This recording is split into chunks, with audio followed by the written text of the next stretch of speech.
আসসালামু আলাইকুম সম্মানিত দর্শক শ্রোতা, আমি Azharul Islam B Ed honours YouTube চ্যানেলের পক্ষ থেকে আপনাদের সকলকে স্বাগত জানাচ্ছি। চলে এসেছি নতুন একটি ভিডিও নিয়ে। আপনারা কি জানেন, অনেক শিশু আমাদের আশেপাশে এমন কিছু আচরণ দেখায় যা হয়তো সাধারণ থেকে একটু আলাদা।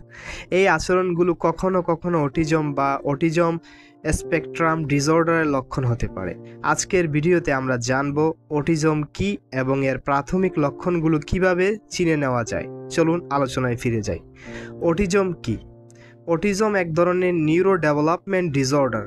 এটি সাধারণত শিশুর ভাষাগত, সামাজিক ও আচরণগত বিকাশে প্রভাব ফেলে, তবে প্রতিটি শিশুর ক্ষেত্রে লক্ষণগুলো আলাদা হতে পারে। অটিজমের লক্ষণসমূহ জেনে নিই। ১. সামাজিক যোগাযোগের সমস্যা। অন্যের সঙ্গে চোখে চোখে কথা না বলা, নাম ধরে ডাকলে সাড়া না দেয়া, বন্ধুত্ব করতে অসুবিধা হওয়া, আবেগ প্রকাশের সমস্যা। ২. ভাষাগত সমস্যা। বয়স অনুযায়ী কথা না বলা, একই শব্দ বা বাক্য বারবার বলা, অপ্রাসঙ্গিকভাবে কথা বলা বা একতরফাভাবে কথা চালিয়ে যাওয়া। ৩. আচরণগত বৈচিত্র্য। একই কাজ বারবার করা, নির্দিষ্ট রুটিনে চলতে চাওয়া, আলো, শব্দ বা গন্ধের অতিরিক্ত সংবেদনশীলতা, খেলনা বা জিনিসের প্রতি অস্বাভাবিক আগ্রহ।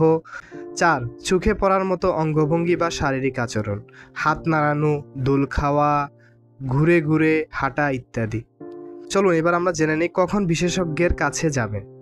যদি আপনার মনে হয় শিশুর আচরণ এই রকম লক্ষণ দেখা যাচ্ছে, তাহলে দেরি না করে একজন শিশু বিশেষজ্ঞ বা বিকাশ বিশেষজ্ঞর সঙ্গে পরামর্শ করুন। শেষ কথা হচ্ছে যে অটিজম কোনো রোগ নয়, বরং এটা একটি বিকাশজনিত ভিন্নতা। সময়মতো সহায়তা পেলে শিশুরা অনেক ভালোভাবে বেড়ে উঠতে পারে।